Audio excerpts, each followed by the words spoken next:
ये नीट में mostly ask question जो है, ये मोस्टली आस्क टॉपिक है जो पूछा जाता है, ठीक है? कॉन्ट्रासेप्टिव मेथड्स आज हम उसको कवर करने वाले हैं।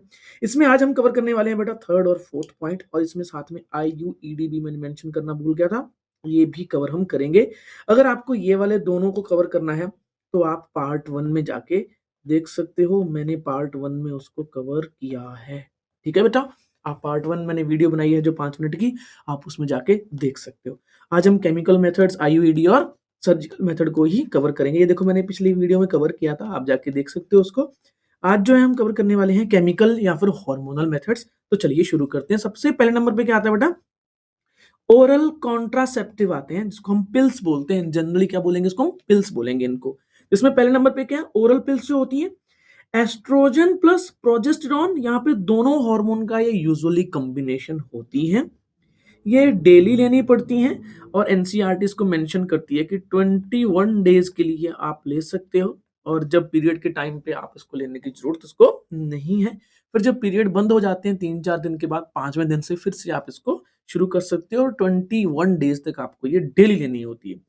इसमें बहुत ही फेमस है सहेली, एनसीईआरटी मेंशन करती है। इससे पहले माला डी और माला एन जो है, इसकी भी काफी ब्रांडिंग हुआ करती थी, जैसे कि मैंने आपको बताया 2000 से लेके, ठीक है, इनको 2010 तक इंडियन गवर्नमेंट ने खूब प्रमोट किया था, ठीक है। मेरे को याद है बचपन के टाइम पे जब ऐड आया करती थी डीडी दूरदर्शन पे।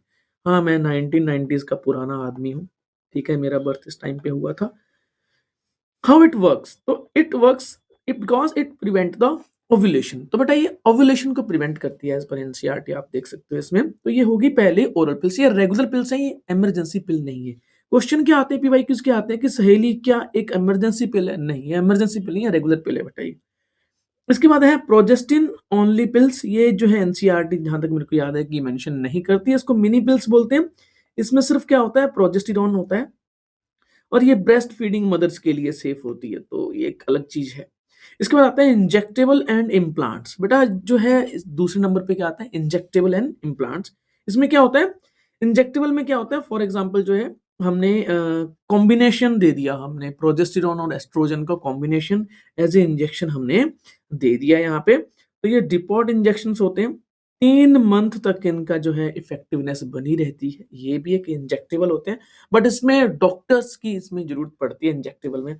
इसका एग्जांपल जो कि एनसीईआरटी मेंशन नहीं करती है, वो डेपो प्रोवेरा, ठीक है बेटा। तो इसमें एनसीईआरटी मेंशन नहीं करती, तो आपको टेंशन लेने की जरूरत नहीं है। अब जाके एनसीईआरटी आगे जाके जो मेंशन करती है वो ये होती है कि स्किन के नीचे स्मॉल जो रॉड शेप होती है, छोटी छोटी माचिस की तीली से भी पतली होती है ऐसे करके, तो वो स्किन के नीचे क्या हो जाती है? इम्प्लांट हो जाती है, आप देख सकते हो यहाँ पे, ठीक है।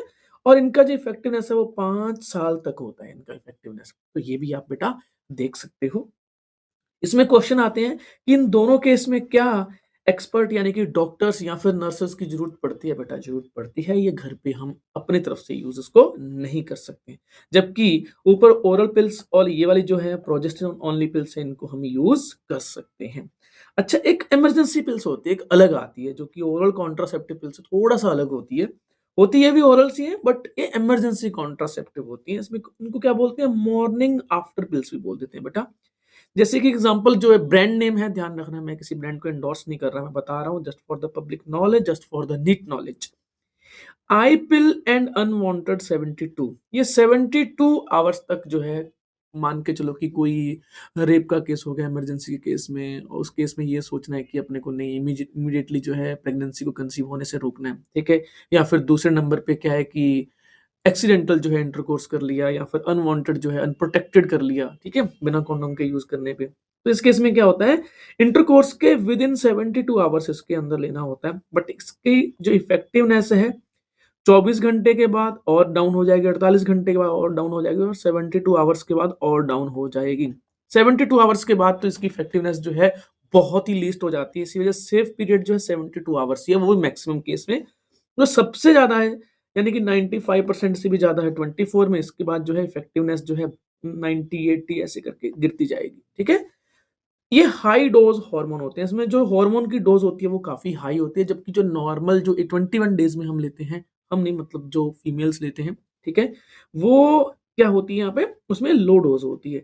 ये रेगुलर यूज के लिए नहीं होती है, इमरजेंसी यूज के लिए होती है, क्योंकि इससे हार्मोनल इम्बैलेंस होने के चांसेस भी होते हैं। फ्रीक्वेंट यूज जो है आईपीएल अनवांटेड यानी कि जो इमरजेंसी कॉन्ट्रासेप्टिव का फ्रीक्वेंट यूज हार्मोनल इम्बैलेंस को इंक्रीज कर सकता है एज पर द रिपोर्ट्स, जो कि एनसीईआरटी मेंशन नहीं करती है, अपनी तरफ से मैं रिपोर्ट्स की मेंशन कर रहा हूँ। इसके बाद केमिकल्स की बात कर लेते हैं, एक और केमिकल में आ जाते हैं, कौन है? दी स्पर्मिसाइडर्स। तो स्पर्मिसाइडर्स क्या होते हैं? स्पर्मिसाइड्स मतलब वो स्पर्म को किल करते हैं। स्पर्म केमिकल जो है स्पर्म को किल करने वाले बेटा ये केमिकल होते हैं। कौन कौन से हो सकते हैं? फोम, जेली, क्रीम, ये स्पर्म को किल करते हैं। एलोन ये बैरियर मेथड के साथ यूज होते हैं मोस्टली, जैसे मैंने आपको पार्ट 1 में बताया था, आप देख सकते हो वहां पे कि स्पर्मिसाइड जो होते हैं वो डायाफ्राम या फिर जो है सर्वाइकल कैप के साथ यूज होते हैं। अच्छा, नीट अलर्ट है जो कि जरूरी है। पीवाई क्यू सबसे ज्यादा, पीवाई क्यू अलर्ट फिर से आ गया भाई। यहाँ पे पिल्स डेली लेनी पड़ती है, जो ओरल पिल्स थी। इमरजेंसी पिल्स जो होती है वो 72 आवर्स के अंदर लेनी होती है। और जो हार्मोनल्स मेथड्स होते हैं, ये केमिकल मेथड्स होते हैं, ध्यान रखना, वो एसटीडी को प्रिवेंट नहीं करते हैं। बैरियर मेथड में जो कॉन्डोम था वो एसटीडी को प्रिवेंट कर रहा था, यहाँ पे ये प्रिवेंट नहीं करेंगे। इसके बाद बेटा एक और आता है आईयूडी। आईयूडी का मतलब क्या होता है? Intra uterine. इंटर यूटेराइन नहीं है, इंट्रा यूटेराइन है, बच्चे गलती करके आ जाते हैं, यहाँ पे छोटा सा क्वेश्चन होता है। इसमें सबसे पहले नंबर पे है नॉन मेडिकेटेड आईयूडी, ठीक है। लिप्स लूप बेटा जो है लिप्स, डॉक्टर लिप्स ने इसको वो किया था, फाइंड आउट किया था। प्लास्टिक डिवाइस होता है, ये कोई हार्मोन रिलीज नहीं करता है और अब यूज नहीं होता है। अब मैं लेटेस्ट न्यूज पढ़ रहा था इसके बारे में कि ये डिसकंटिन्यू हो गया है, ठीक है।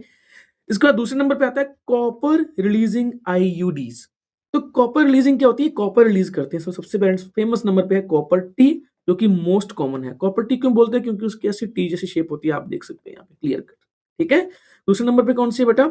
मल्टीलोड 375 एनसीईआरटी मेंशन दोनों को करती है। एक कॉपर 7 भी एनसीईआरटी मेंशन करती है, आप वो भी देख सकते हो। ये कॉपर आयंस को रिलीज करते हैं और जो कॉपर आयंस होते हैं वो उससे स्पर्म मोटिलिटी भी कम होती है और उसकी स्पर्म जो है उनकी जो वायबिलिटी होती है वो भी कम हो जाती है। इसी से फर्टिलाइजेशन क्या होता है? प्रिवेंट होता है। इम्प्लांटेशन भी प्रिवेंट करता है और effective for the 5 to 10 years. बेटा ये 5 से 10 साल तक इनकी इफेक्टिवनेस होती है, इससे ज्यादा इनको नहीं रखते हैं। यूजुअली 5 साल के बाद इसको क्या किया जाता है? बॉडी से बाहर, यूट्रस से बाहर इसको निकाल दिया जाता है। रीजन क्या है? इन्फेक्शन होने के चांसेस हो सकते हैं, पेल्विक इन्फेक्शन खास करके। इसके बाद है hormone releasing IUDs. Hormone releasing IUD बेटा ये हार्मोन रिलीज करती है, ये कॉपर रिलीज नहीं करती है, ये हार्मोन रिलीज करती है। इसमें फेमस है LNG-20, जिसको हम लेवोनो यहाँ पे ऑर्केस्ट्रॉल बोलते हैं। तो बेटा ये क्या करता है? ये रिलीज करता है प्रोजेस्टेरॉन को। ये एक और दूसरा है प्रोजेस्टर्ट और प्रोजेस्टेरॉन रिलीज करते हैं बेटा। और प्रोजेस्टेरॉन जो रिलीज करने वाले होते हैं वो जो इम्प्लांटेशन को ब्लॉक करते हैं। It is also effective for the 3 to 5 years. इसके बाद है सर्जिकल मेथड। सर्जिकल मेथड में बेटा जो मेल है सबसे पहले वो आता है वेसेक्टोमी।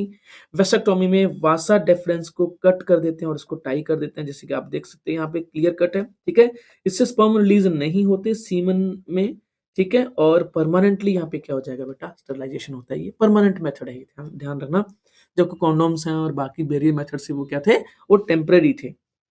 पर फीमेल जो है ट्यूबेक्टोमी होता है, फेलोपियन ट्यूब को कट करके फिर टाई कर देते हैं। आप देख सकते हैं यहाँ पे इसको टाई कर दिया बाद में।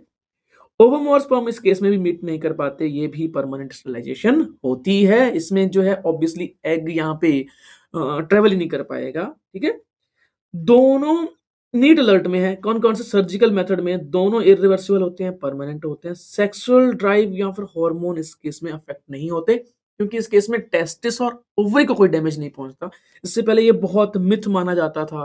बचपन में मेरे को याद है कि अरे जो है इसका तो जो है वेसोटॉमी हुई है, तो लूज लैंग्वेज में बोलते थे कि ये कनेक्शन कटा हुआ है, तो इसका तो जो है क्या बोलते हैं इजेकुलेशन या फिर इरेक्शन इसका सही नहीं होगा। तो ऐसा कुछ नहीं होता है, ठीक है, क्योंकि उस केस में टेस्टिस और ओवरी डैमेज नहीं होते हैं इस केस में।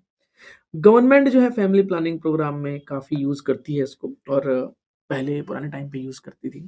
बेटा जो है अगर आपको और भी देखना है तो मैंने इस पीडीएफ में कंपैरिजन टेबल भी लिखी हुई है, तो आप इसको देख सकते हो। इस पीडीएफ का जो लिंक है वो मैंने डिस्क्रिप्शन में नीचे दिया हुआ है, आप उसको देख सकते हो।